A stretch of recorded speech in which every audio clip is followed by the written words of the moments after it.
What if I told you that the world that existed before the flood was more advanced, more spiritual, and also more wicked than you imagine? A world filled with mysteries, giants, extreme longevity, and an evil so profound it made God's heart weep. Today, you're going to discover what many never heard in church, what the earth was really like before the floodwaters changed everything. The Bible reveals that people lived for hundreds of years. Adam lived 930 years, Methuselah 969, Noah 950. How was this possible? Some scholars believe that a layer of vapor protected the earth from the sun, creating an ideal climate and prolonging life.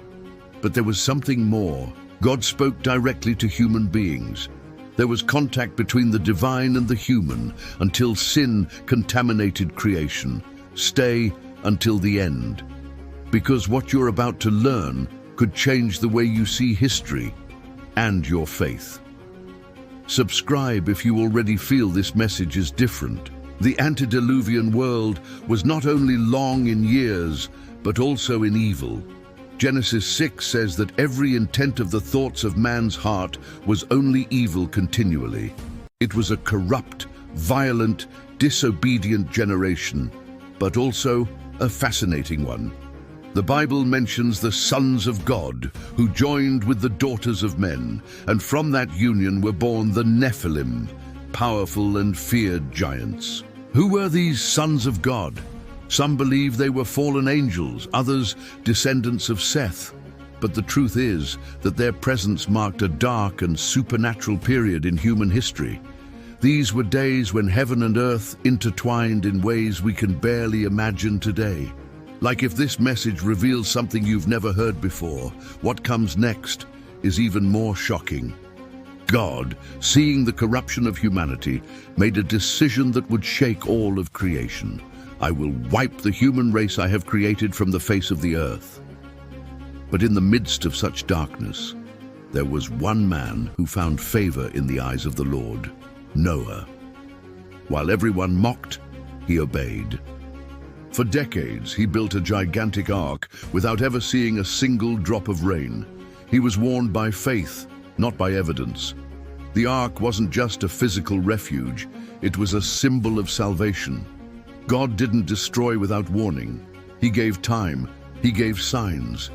But humanity rejected the call. Like today, where many prefer mockery to reverence, where grace is offered but ignored. Do you see the parallel? Judgment came then, and it will come again. Are you ready? Write in the comments if you've ever felt like we're repeating the days of Noah. When the time came, the sky split open.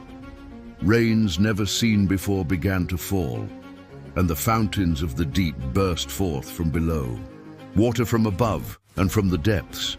What seemed impossible happened. Everything that breathed outside the ark died. Mountains were covered, cities submerged, and the cry of humanity was drowned in divine judgment. But inside the ark, life was preserved, not by luck, but by obedience. Noah didn't understand everything, but he trusted. And because of that faith, his family was saved. God wasn't looking for perfection, he was looking for willingness. That principle still holds true today. It's not about understanding the plan, but about obeying the voice. Share this video if you think many are still outside the ark, unaware of the danger ahead. After 40 days and 40 nights, the rains ceased. But the world was no longer the same. It was an empty, silent land marked by God's justice and his mercy. Because even in judgment, God preserved a new opportunity for humanity. Noah offered a sacrifice, and God established an eternal covenant. He would never again destroy the earth with a flood. As a sign, he placed a bow in the clouds, the rainbow, symbol of promise, of hope. But over time, men forgot. Evil returned. The days of Noah returned. And Jesus warned, as the days of Noah were, so will be the coming of the Son of Man. They ate, drank, married, until the flood came. And they didn't understand.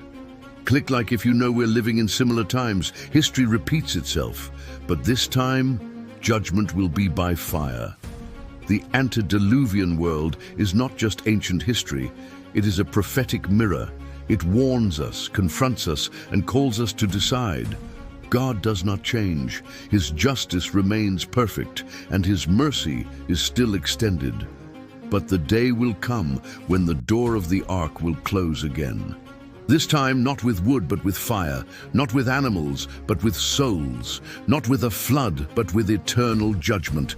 Today you have the opportunity to enter the ark, and that ark has a name: Jesus. Don't wait for rain. Don't wait for the water to reach your neck. Believe, enter, and be saved, because what was will be again. Subscribe now if you know this message didn't reach you by chance. Share, comment, and remember, only those who heed the warning can be saved.